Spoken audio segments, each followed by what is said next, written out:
नमस्ते, कैसे हैं आप सब लोग? ब्यूटीफुल सक्सेस स्टोरी है। ये एक ऐसी सक्सेस स्टोरी है कि इन्होंने विजुअलाइज़ किया, एक थॉट क्रिएट किया और मैनिफेस्ट हो गया। चलिए देखते हैं कि क्या है ये सक्सेस स्टोरी। मतलब इसमें और कोई टेक्निक इन्होंने नहीं की है, ना लिखा है, ना कुछ किया है, जस्ट विजुअलाइज़ किया था और एक थॉट क्रिएट किया था, एक अफ़र्मेशन आप कह सकते हैं इसे, क्योंकि उन्होंने चलिए पढ़ लेते हैं ताकि आपको अच्छे से समझ में आ जाए। हेलो दीदी, मेरा नाम शिल्पा है। 5 साल की सेविंग्स के बाद में मैंने और मेरे हस्बैंड ने एक घर खरीदा और ये घर में हमने सोचा था कि हम पुराने घर से बहुत सारा सामान नहीं लेके आएँगे, ज़्यादातर पुराना जो सामान होगा वो वहीं पर छोड़ देंगे या फिर हम बेच देंगे। तो हमने इस तरीके से सारा ही सामान डिस्कार्ड कर दिया और उस घर में जो लोगों को ज़रूरत थी वो हम वहीं दे कर के आ गए।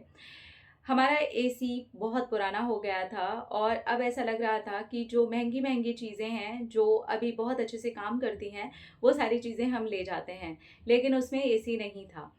जो हमने नया घर लिया था, उसमें एसी लगाने की जगह भी नहीं थी, विंडो भी नहीं थी और मेरा मन था कि हम स्प्लिट एसी लें। लेकिन अभी मेरे अपने हस्बैंड को बोलने की भी हिम्मत नहीं थी और ना ही खुद से ये कदम उठाने की हिम्मत थी कि अभी हम एसी पर पैसे लगा सकते हैं, क्योंकि हम पूरे के पूरे पैसे अपना सारा बैंक बैलेंस इस वक़्त ज़ीरो करके बैठे हुए थे और अपनी सारी सेविंग्स को अपने घर पर लगा चुके थे। और घर में अभी छोटे-मोटे कामों में पैसे लगने ही वाले थे। इसलिए मेरी बिल्कुल हिम्मत नहीं हुई कि मैं अपने हस्बैंड को बोलूँ कि हमें एसी लगवाना चाहिए। मैंने कुछ भी नहीं कहा और बहुत ही गर्मी का टाइम था जब हमने उस वाले घर में शिफ्ट किया, तो बस मेरा दिल ये कर रहा था कि बस यहाँ एसी लग जाए और मैंने अपने लिविंग रूम में एक वॉल पर देखा, वहाँ पर एक छोटा-सा होल हो रखा था। मैंने ये सोचा कि यहाँ पर अगर स्प्लिट एसी लगे और यहाँ पर नया होल भी नहीं करवाना पड़ेगा, यहाँ से ही सारी चीज़ें अरेंज हो जाएँगी, क्योंकि उसके लिए थोड़ी-सी दीवार तोड़नी पड़ती है और उसके बाद स्प्लिट एसी जो होता है वो लग पाता है। यही सोच रही थी और उसके बाद मेरे हस्बैंड ने मुझे बुला लिया कि गृह प्रवेश में किन-किन को बुलाना है। तो हमने सारी लिस्ट बनाई, सारे रिश्तेदारों की लिस्ट बनाई और हमने बस गृह प्रवेश रख दिया। उसके बाद मेरे घर में पूजा थी। मेरी बुआ जी मेरी शादी के बाद पहली बार आई थी। जब मेरी शादी 6 साल पहले हुई थी, तब वो आ नहीं पाई थी। वो पहली बार आईं और उन्होंने आ कर के मेरा पूरा घर देखा और बहुत सारी बधाइयाँ दी। जब सारी पूजा हो गई, सब कुछ हो गया, तब मेरी बुआ जी मेरे पास आईं और उन्होंने मुझे कहा कि इस दीवार को देख कर के मुझे ऐसा लगता है कि यहाँ पर मुझे तुम्हें एसी लगवा कर के देना चाहिए। प्लीज़ तुम मुझे मना मत करना, क्योंकि मैं वो लगवा कर के देना चाहती हूँ। मैं शादी में नहीं आ पाई थी।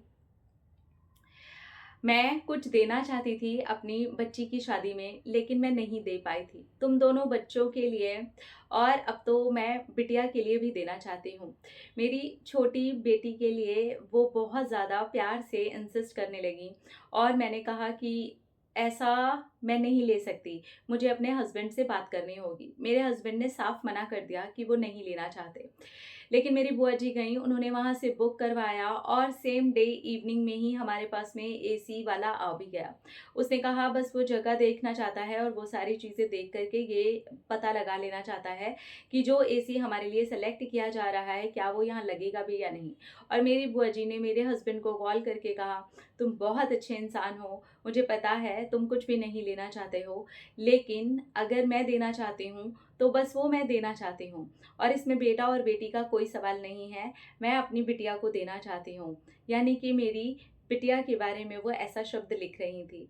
फिर मेरे हस्बैंड चुप हो गए और उन्होंने यही कहा कि मैं पेमेंट कर चुकी हूँ, अब तुम्हें इसे फेंकना है या लगाना है तुम देख लो। 3 दिन के बाद में एसी आ गया और वो इंस्टॉल भी हो गया, क्योंकि जो देखने के लिए आए थे उन्होंने देख कर के हमारी वॉल को कहा कि हाँ, वो सेम एसी वो नंबर यहाँ पर आराम से लग सकता है। बस फिर क्या था, आराम से एसी लग गया और मैं मन ही मन बहुत खुश हुई, क्योंकि यही मेरा मैनिफेस्टेशन था। मैं बोल नहीं पा रही थी, कुछ कर नहीं पा रही थी। पर हाँ, उस दीवार को देख कर के मैंने ज़रूर ये सोचा था कि यहाँ लगेगा तो ऐसा दिखेगा, और मैं मन में ही उस चीज़ को एक थॉट बना कर के अफ़र्म कर चुकी थी। जब हम पूजा कर रहे थे, तो भी मेरे मन से ये निकल गया था कि थैंक यू एसी लगवाने के लिए, क्योंकि आपने थैंक यू बोलना सिखा दिया है। आपके वीडियोज़ से ही मैंने सीखा है कि ईश्वर से मांगना नहीं चाहिए, धन्यवाद दे देना चाहिए। और बस उतनी ही देर में मेरे लिए अपने आप मैनिफेस्टेशन कंप्लीट हुआ। मेरे हस्बैंड ने कभी भी कोई सामान, कोई चीज़ नहीं मांगी, शादी पर भी नहीं मांगी। ये भी ज़बरदस्ती उनको लेनी पड़ी, वो भी उन्होंने बिटिया के नाम पर कहा, इसलिए मेरे हस्बैंड ने चुपचाप उसको ले लिया। अब हम दोनों बहुत खुश हैं। मैं तो सबसे ज़्यादा खुश हूँ, लेकिन ये मैं आपके अलावा किसी और को नहीं बता सकती हूँ कि ये मेरा मैनिफेस्टेशन है, क्योंकि मेरे हस्बैंड अभी भी लॉ ऑफ अट्रैक्शन पर बिल्कुल भी बिलीव नहीं करते हैं। लेकिन इस घटना ने मेरे विश्वास को बहुत बढ़ा दिया है। वो कुछ और भी देने की बात कर सकती थी, लेकिन उन्होंने एसी देने की बात की। ये तो अपने आप में मेरे लिए मैजिक हो गया। Thank you, thank you, thank you, thank you मेरा AC, thank you Shambhavi di, thank you. Congratulations ठंडी ठंडी हवा के लिए। ओके, बहुत बहुत बहुत मुबारक हो जी आपको आपके स्प्लिट एसी के लिए।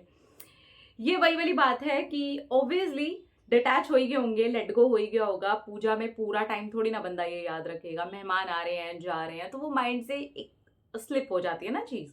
वैसा ही हुआ है इनके साथ में भी। एक थॉट क्रिएट किया, हस्बैंड से बोला, हस्बैंड से इनकी बोलने की ज़्यादा हिम्मत नहीं हुई। ऑब्वियसली यार, हम घर खरीद रहे हैं, इतना पैसा लगता है, और अब उसमें छोटी छोटी चीज़ के लिए कोई कॉम्प्रोमाइज़ करना पड़ता है। मुझे अच्छे से याद है जब हमने पहला घर, मतलब ऐसे जो पैसे जोड़ करके सारा अकाउंट खाली करके, उसके बाद तो एक अगर स्विच बोर्ड और ये भी ठीक कराना पड़े ना, तो भी लगता है यार रुको अभी नहीं है उतने पैसे। तो आई अंडरस्टैंड कि वो क्या कंडीशन होती है। बट ठीक है, I am really very happy for you कि आपकी बुआ जी के थ्रू आपका वो मैनिफेस्ट हो गया। और सबसे ज़्यादा hats off to your husband कि आज के टाइम में और ऐसे दौर में जहाँ लोग गिफ्ट्स के नाम पर कुछ भी ले लेते हैं, आपके हस्बैंड ऐसे हैं। You are blessed, seriously you are blessed. और मुझे लगता है बॉयज़ को ये सक्सेस स्टोरी ज़रूर सुननी चाहिए और ये समझना चाहिए, और फीमेल्स को भी ये सक्सेस स्टोरी ज़रूर देखनी चाहिए और ये समझना चाहिए कि हम चीज़ें और कोई जॉब प्रोफाइल और उन चीज़ों से नहीं जुड़े हुए होते हैं। हम उस इंसान से जुड़े होते हैं, उन चीज़ों से जुड़े होते हैं। इनफैक्ट सबके ही माता पिता, उनको भी ये चीज़ें देखनी चाहिए कि लड़का और लड़की का आपस में खुश रहना, अच्छा जीवन जीना, अच्छे तरीके से जीवन जीना, ये ज़्यादा इंपॉर्टेंट है, बजाय इसके कि कौन क्या जॉब करता है, कौन क्या करेगा, कौन क्या नहीं करेगा। यस, दोनों का सेल्फ डिपेंडेंट होना बहुत ज़रूरी है आज के टाइम पर।